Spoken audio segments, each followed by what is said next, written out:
ทักทายสบายดีตอนเช้าทุกคนตอนนี้เขาอยู่กันที่ถนนอาเซียนนะทุกคนอยู่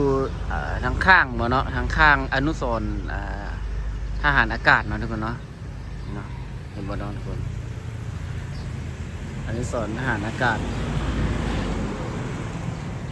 หรือว่าสนามบินข้างสนามบินวัดไต่นะทุกคนเนาะคลิปวิดีโอนี้เขาสีพาทุกคนมาครับชมบรรยากาศจากจุดนี้เนาะไปบรรจบอยู่ที่ถนนไกรสอนนะทุกคนเนาะหรือว่าอยู่หนองด้วงนะทุกคนเนาะเดี๋ยวจะพาทุกคนมาครับชมบรรยากาศบ้านเฮือนเนาะทุกคนเนาะมาเบิ่งบรรยากาศช่วงเช้าว่าจะเป็นแบบไหนเนาะณปัจจุบันนี้เนาะเดี๋ยวจะพาทุกคนติดตามชมกันเลยเนาะมื้อนี้อากาศตอนเช้าก็ดีอากาศเย็นสบายเนาะทุกคนเนาะเบื้องข้างกำแพงสนามบินวัดไต่นี่บึงดอกคูณบานงามอากาศช่วงเช้าประมาณเกือบจะ7:30แล้วเนาะตอนนี้นะลมเย็นๆพัดโอ้ยครับอากาศดีแห้งกว่าเช้าก็ได้เบื้องบรรยากาศทางข้างกำแพงดอกคูณบานงามเรื่องนอกจากจุดนี้เราขี่รถไปนี่ก็เป็นระยะทางประมาณ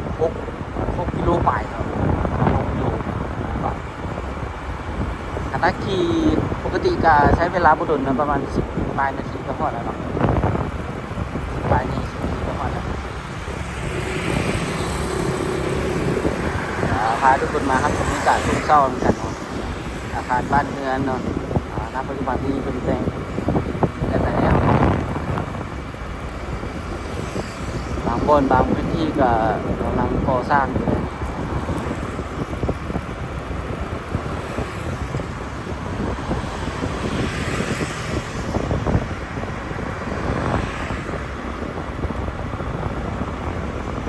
อาคาร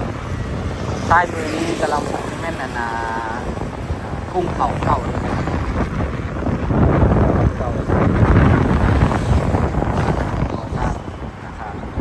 สั้น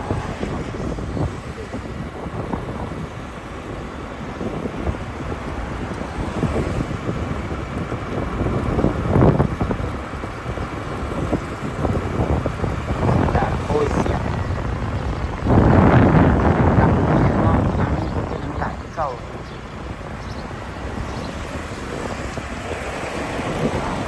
นี่เขาเขตสันเจียงแล้วเนาะทุกคนหน้าทางเข้าสันเจียงเลยอากาศปัจจุบันนี้จะประมาณนี้แต่มีการก่อสร้างเนาะตึกเพิ่มขึ้นข้างหน้าคราวนี้เนาะมี2 จุดเนาะทุกคนเนาะที่เริ่มกำลังสร้างตึกขึ้นในสันเจียงนี่ก็ยังสร้างอยู่คือเก่าเนาะตึกขึ้นมาใหม่เรื่อยๆเนาะอันที่เอาว่าวนี่ก็คือว่าวทางหน้าทางใหญ่บรรยากาศโศกเศร้าเนาะถนนอาเซียนหรือว่าถนนสันเจียง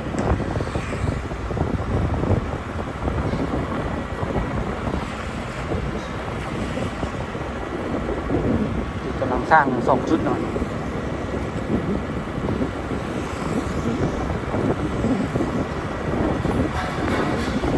ก่อสร้างจุดนี้ใกล้ไฟแดงเนาะนี่น่าจะมันตึกใหญ่เกินเนาะ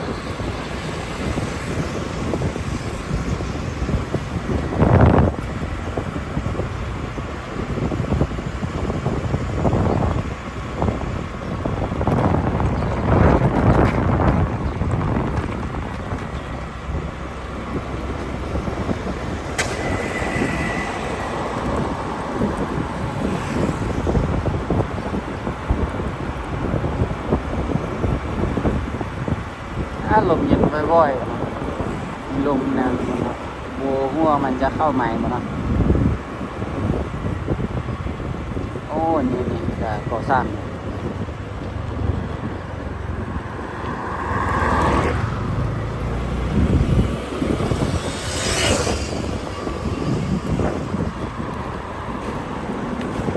ตึกใหญ่เติบเลยอยู่นะ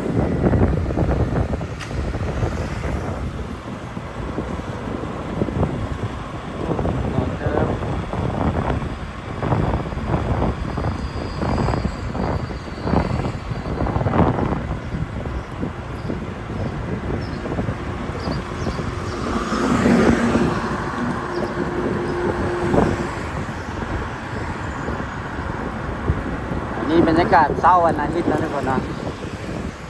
ก็จะเงียบๆเลยนะ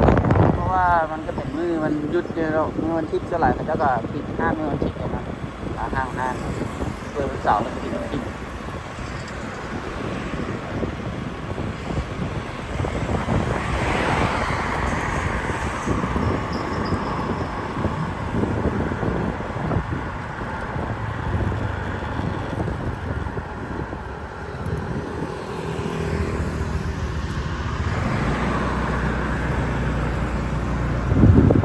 นี่มี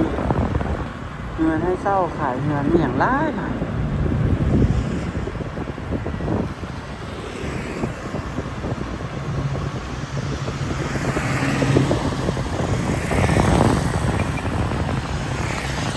เรื่อง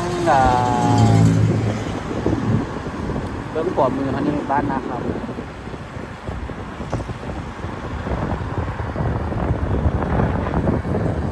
ตรงนี้ก็สร้างนานแล้วขนาดเนาะเซฟโรลูกเราตรงนี้ก็สร้างนานแล้วนะสร้างตัวเติบเลยยังบุแล้ววันนี้เซฟโรลู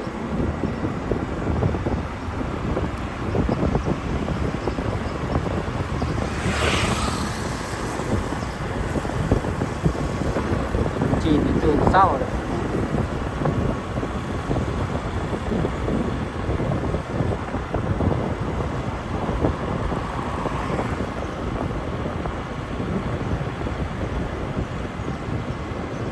สองภาคทางนี่ก็มีห้ามเปิดห้ามโมเปิด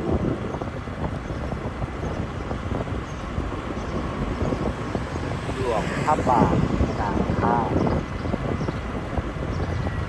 ส่วนสีโคตรทุกคนส่วนสีโคตรป้าละตึ๊บเลยมูมีไผ่มานั่นเลยเนาะเป็นป้าตึ๊บเลยส่วนสีโคตร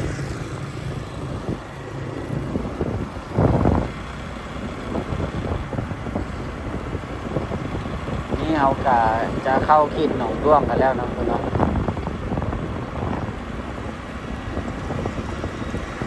เอาขีดหนองด้วงนี่การมีการก่อสร้างเนาะอยู่ข้างหน้าจะมีผู้ปกการก่อสร้างนี่ก็เป็นตึกใหญ่ตึกสูงเนาะสภาพบรรยากาศในปัจจุบันเนาะบ้านเรือนเนาะทุกคนเนาะเป็นเส้นทางถนนอาเซียน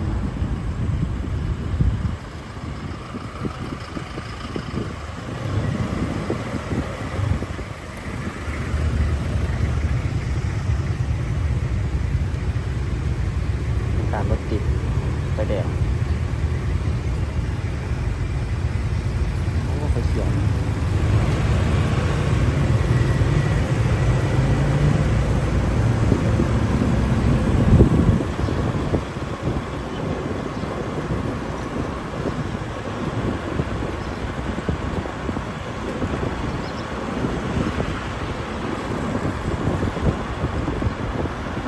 บรรยากาศง่ายอยู่หนองด้วงทางเรื่องของเรื่องการก่อสร้างนะครับน่าจะเป็นตึกใหญ่ตึกสูงตึก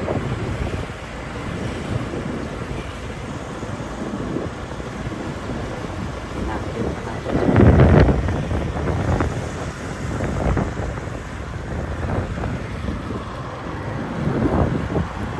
สูงตึก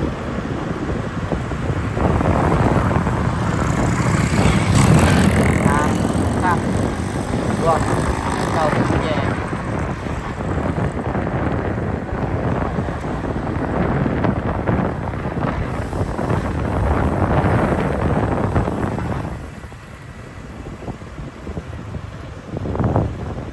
ไฟแดงตัวนี้ไฟแดงหายเนี่ย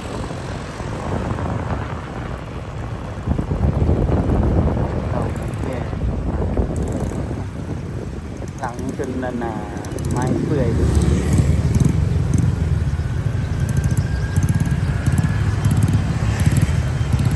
เห็นแล้วก็งามเนาะรู้สึกว่าย้อนยุคไปเนาะ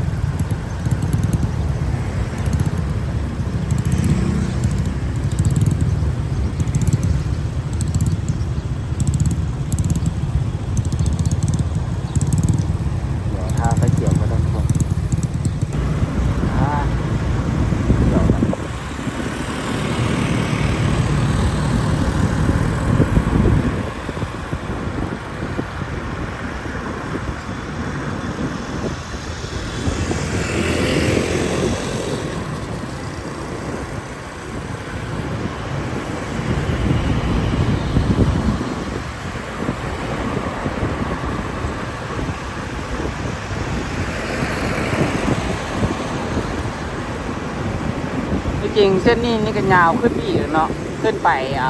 จนฮอดนั่นว่าเส้นนี้ยาวขึ้นไปจนฮอดแถวบ้านพลสะอาดแหละเนาะอยู่ใกล้ๆกับท่านหลวงเลยเนาะโรงเรียนท่านหลวงเลยเนาะแต่ว่าเขาจะขี่ฮอดข้างหน้านี้เนาะพอดีไฟแดงเนาะช่วงหลังคำ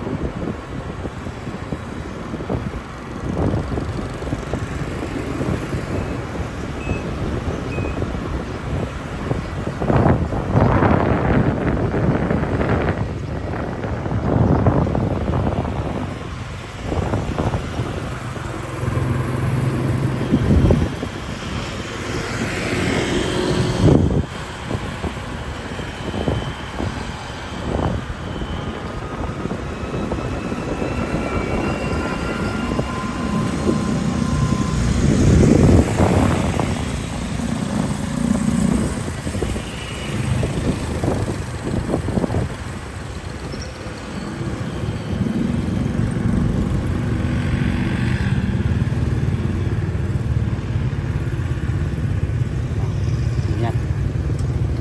จุดนี้ที่แน่ๆอันนี้เป็นช่องหลังคำนะทุกคนเนาะข้างหน้าเอาทีนี้ตัวนี้นี่สำคัญด้วยตรงนี้เนาะรถบ่าย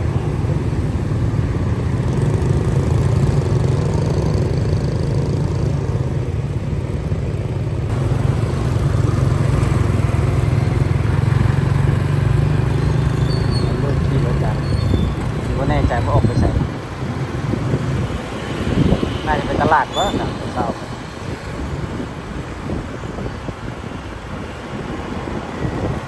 คำกว่า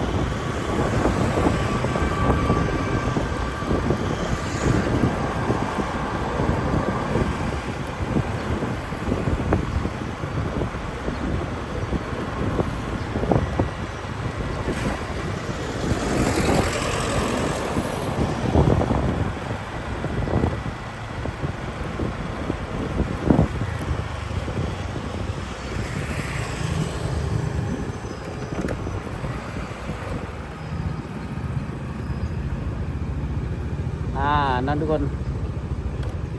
ตอนนี้เขาก็อยู่ไฟแดงบ้านศรีสวัสดิ์เนาะเบื้องขวามือเนาะเข้าเขตศรีสวัสดิ์แล้วเนาะอยู่ซ้ายมือนี้จะทางวัดสี่คุณเวียงเนาะวัดสี่คุณเวียงแล้วก็เป็นโรงเรียนเดี๋ยวโตเนาะขี่เข้าไปน้อยหนึ่งเนาะเบื้องซ้ายเนาะขี่เข้าไปนี่เนาะแล้วเนาะคลิปวิดีโอนี้เราจะจบอยู่วันนี้เนาะเนาะจากบรรยากาศที่เราขี่รถมาเราน่าจะโบขี่ฮอด6 กิโลเนาะเอาขี่ประมาณสัก5 กิโลปลายครับประมาณ5 กิโลนี่แหละเนาะคลิปวิดีโอนี้เราก็จะขอจบคลิปกันอยู่วันนี้ทุกคนเนาะอย่าลืมกดไลค์กดซับสไครป์เพื่อเป็นกำลังใจแล้วก็ติดตามคลิปวิดีโอต่อไปเนาะทุกคนเพราะว่าตอนนี้เป็นอย่างว่าเราจึงจบวันนี้เนาะเพราะว่ามีเวียกที่จะไปพอทางอื่นเนาะเอามาถ่ายบรรยากาศตั้งแต่บรรยากาศเนาะมาให้ทุกคนได้รับชมกันตามเส้นทางนี้เนาะเดี๋ยวเราจะไปอีกฐานหนึ่งแล้วเนาะแล้วเจอกันคลิปหน้าเนอะทุกคนสำหรับคลิปวิดีโอนี้ก็บ๊ายบายทุกคนเจอกันคลิปหน้า